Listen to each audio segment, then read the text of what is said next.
खबरों की शुरुआत करते हैं। भारत और ऑस्ट्रेलिया के बीच 4 टेस्ट मैचों की सीरीज का आखिरी मुकाबला आज से शुरू हो गया है।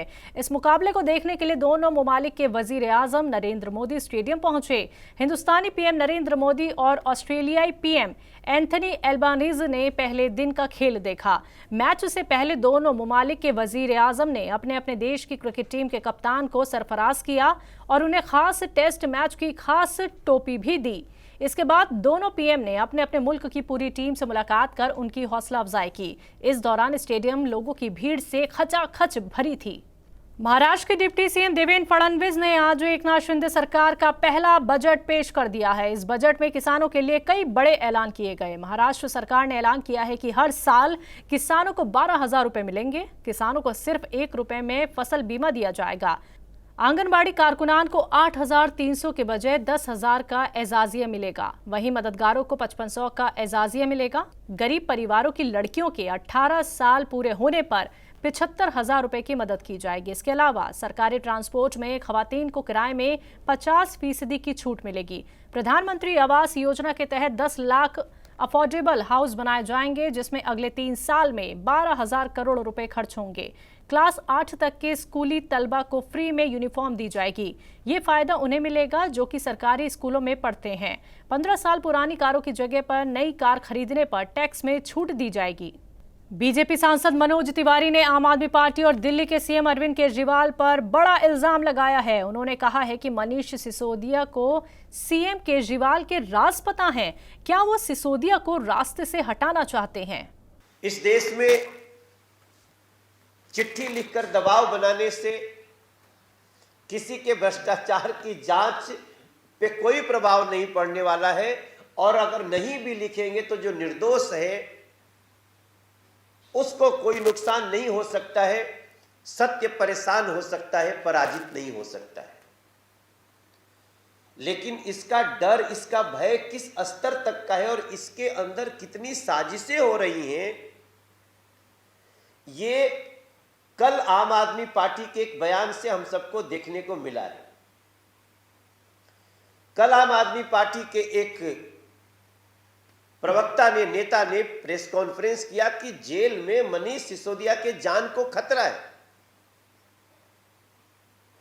अब दिल्ली के लोग सवाल पूछ रहे हैं, मीडिया के लोग भी हमसे सवाल पूछ रहे हैं। कल होली थी लेकिन हमारे ऊपर सवालों की बौछार आ गई। अरे भाई, मनीष सिसोदिया की जान को खतरा है, उनको खतरनाक अपराधियों के साथ रखा गया है, खूंखार अपराधियों के साथ रखा गया है। तो मेरा तो ये सुनने के बाद हमारा माथा ठनक गया। मैं जब होली खेल रहा था मेरे पास ये सवाल आया। मैंने अपने तो उस समय सवाल की गंभीरता में मैं नहीं जा पाया, लेकिन थोड़ी देर बाद मुझे लगा अरे ये क्या है। फिर मैंने अपने पार्टी के लोगों को डिस्कस किया। बोले अरे ये तो बहुत बड़ी साजिश की बू आ रही है। अगर मनीष सिसोदिया को जेल में जान का खतरा है तो एक बड़ा सवाल उठ गया कि ये आम आदमी पार्टी ये बात कैसे कर सकती है।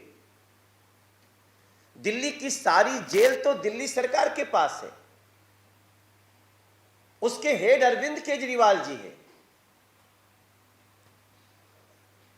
तो जिसके अंदर जेल है उसी का एक आदमी जेल में है और उसी को जान का खतरा है।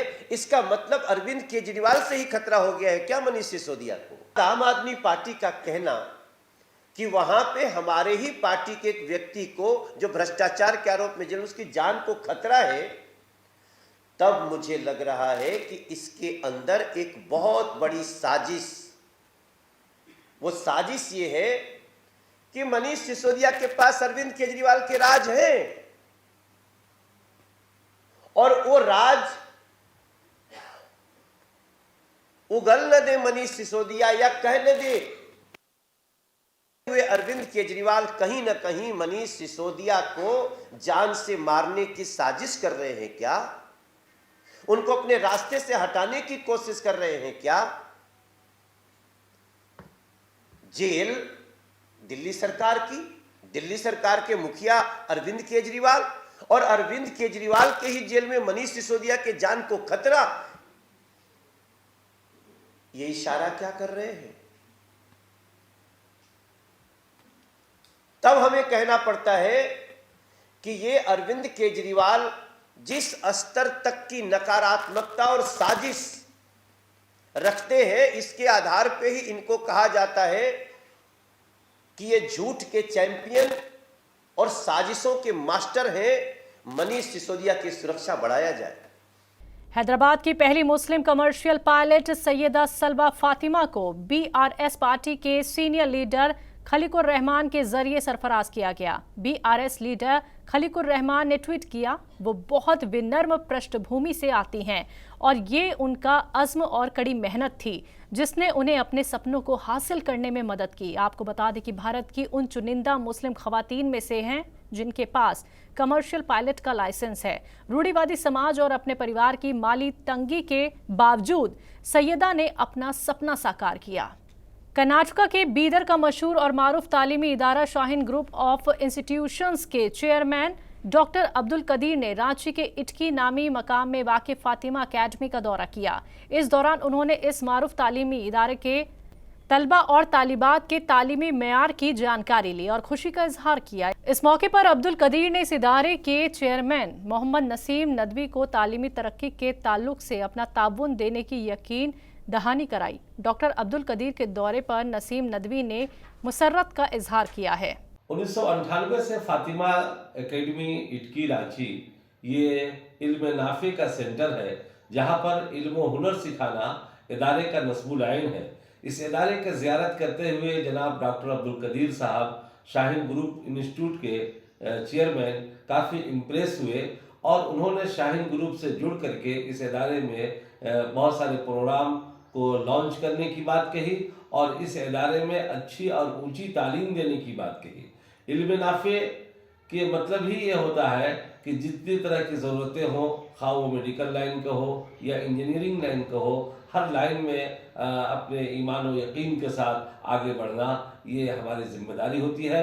और डॉक्टर अब्दुल कदीर साहब ने इस बात पर जोर दिया और बच्चों में भी ये नसीहत की और बच्चों से मुलाकातें भी की और मुलाकातें करके वो काफ़ी इम्प्रेस हुए और काफ़ी खुशी का उन्होंने इजहार किया और ये भी कहा कि यहाँ पर कई सूबों में फातिमा एकेडमी जो है एक बेहतर इदारा है जो मिल्लत इस्लामिया को बेहतर तालीम और अच्छी तरबियत का इंतज़ाम किए हुआ है। कदीर साहब का फातिमा एकेडमी का मुआयना करना और इस सरजमीन में उनका आना यकीनन सुबह झारखंड के लिए एक अच्छी खबर है और एक अच्छी अलामत है।